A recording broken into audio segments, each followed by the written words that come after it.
So first and foremost, what is coronavirus? People have been asking, what is coronavirus? What is COVID-19? What is all that stuff? Well, COVID-19 is coronavirus. So it's a novel virus. It's one that had not yet previously been identified. It seems like it came from an animal, probably a bat, it seems. And COVID-19, we heard that term thrown around a lot. What does that mean? It means CO stands for corona, VI stands for virus, and D stands for disease. And then 19 stands for the year in which it was discovered, so 2019. It is being transmitted from person to person, as everybody knows. We'll talk a little bit about the transmission routes that are currently happening. But the symptoms are fever, cough, and shortness of breath, which are not much different than the typical normal flu, which I know some of us are dealing with. And also, as things start to get warmer, we're going to start seeing allergy season. So I'm sure we'll have a lot of people having allergies, seasonal allergies, and sneezing and feeling congested and all that kind of stuff. And, maybe perhaps they're going to think that's coronavirus as well. So it's probably going to be a little bit tricky here to figure out who's got coronavirus and who doesn't for the foreseeable future. 80% of patients have mild symptoms. That's the good news. For the other 20%, we'll talk about that. But the good news is 80% of us, if we get it, we're just going to have mild symptoms. It's going to be kind of like an influenza, but worse. It is probably going to knock you on your bed for a few days. You have to stay on bed rest. But that's kind of where it's at. Now, symptoms appear 2 to 14 days after exposure, ... maybe. And I'll talk a little bit more about that right now, but we're seeing kind of a trend where we have a lot of folks that are actually asymptomatic. They don't have symptoms, which again is making this virus a little bit harder to track down.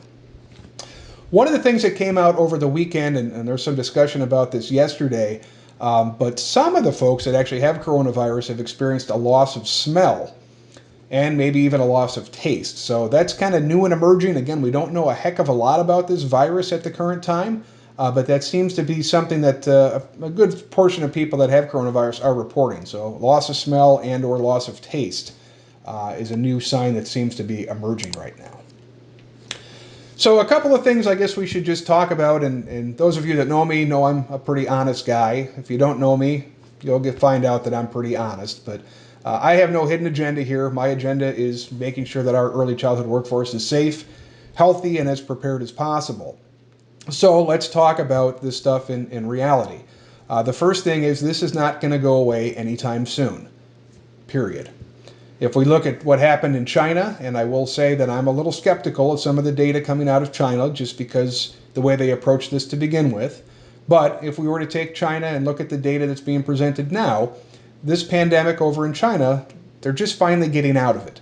So it lasted 3 or almost 4 months. So while I think the president's doing a good job of trying to get the word out, and I understand the constraints he's under, he certainly doesn't want to cause panic and all that kind of stuff. His 15 days of stopping the spread, I think, is a noble cause, and certainly one that we'll talk about here in a minute why that's important.